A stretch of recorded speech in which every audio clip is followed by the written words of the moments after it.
I'm going to be absolutely honest.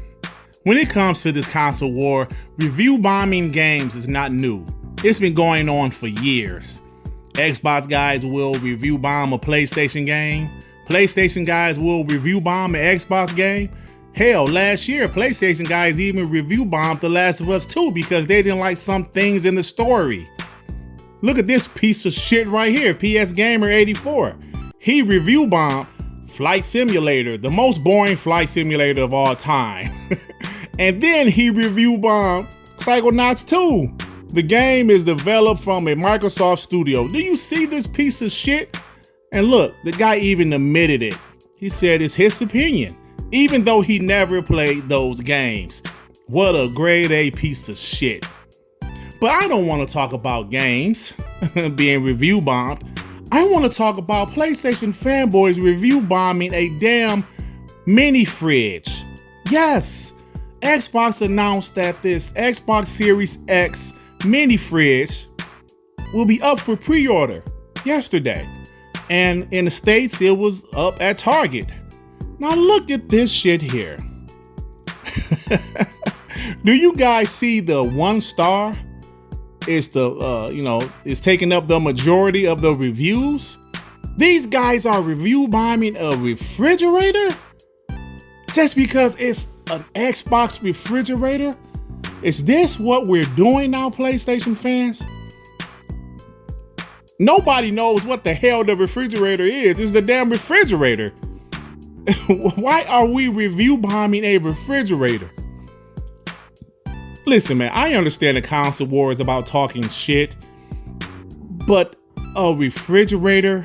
Come on, guys. I thought you guys were better than this. Maybe not.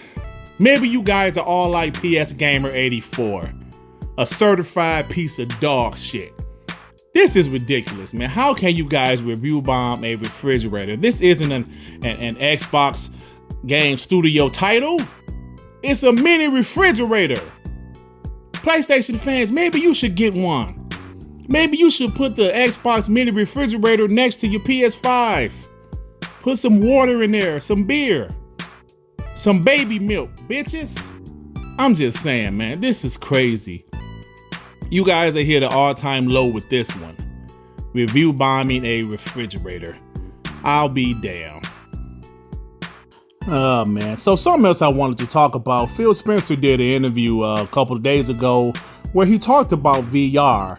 The Xbox is staying out of VR hardware, says PhilSpencer. Phil said, I applaud what Sony's doing, what Oculus is doing, what Valve has done.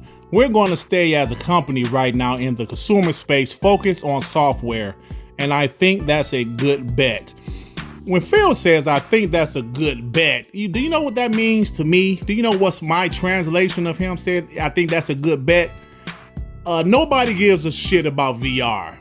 Now, I know back at E3 2016, PhilSpencer was talking about Project Scorpio, aka the Xbox One X, and he said, high quality VR. You know, PlayStation fanboys, they're going to run with PhilSpencer saying, high quality VR.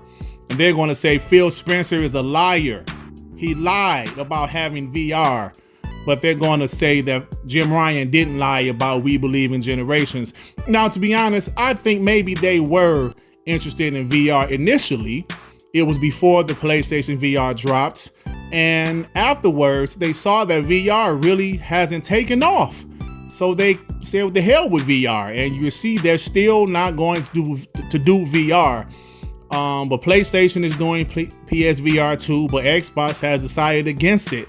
And me personally, as a guy that owns a PlayStation VR, it is cool initially, but like the Wii and the Kinect, it kind of wears off pretty quickly.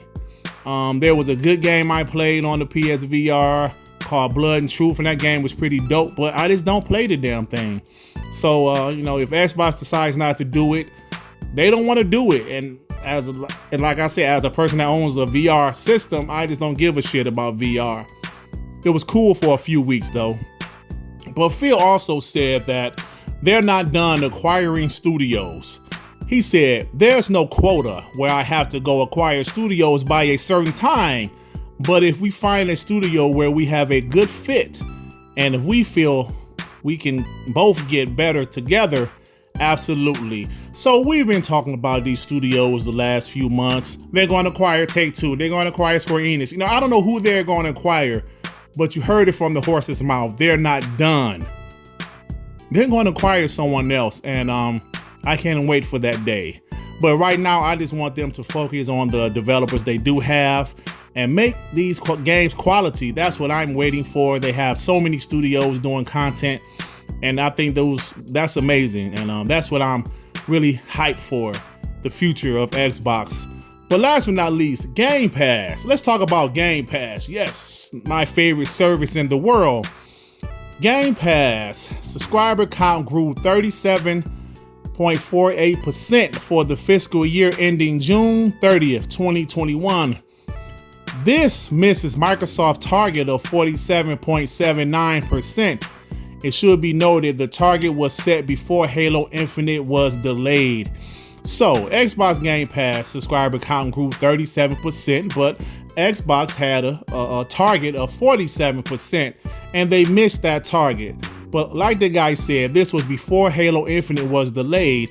Now, I think any type of growth is good for Xbox Game Pass. I don't think they're at 30 million like the talk was a few weeks ago, but I believe they're definitely over 20 million now, and it's going to keep on growing because they're at probably over 20 million without any big time games dropping. And we all know in a month or two, they're going to have two massive games dropping, Forza Horizon 5 and Halo Infinite. And I believe Halo Infinite itself will cause more people to subscribe to Xbox Game Pass. But that's just my opinion, and I'm an Xbot. Well, anyway, guys, thanks for watching this video. If you decided to stick around for the whole vid, thank you. But I'm about to get my black ass up out of here. And if you like this video, please hit the like button. If you happen to stumble across my channel, you think I'm decent enough, why don't you go ahead and subscribe? And if you subscribe, please hit that notification bell to know when my black ass is doing some new content, baby. All right, everybody. Peace and love. Peace and love. Shit. Damn, man.